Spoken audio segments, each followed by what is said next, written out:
আল্লাহু আকবার, আল্লাহু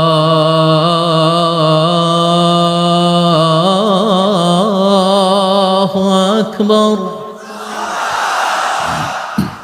আবু মাহাজুরা এই বাক্যটা পড়লেন, বিশ্বনবী দ্বিতীয় বাক্য পড়তে আরম্ভ করলেন,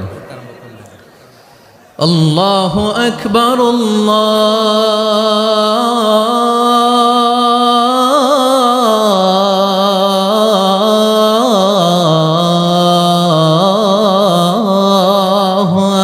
আকবার।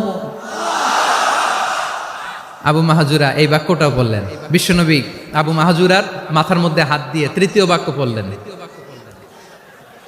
আশহাদু আল্লা ইলাহা ইল্লাল্লাহ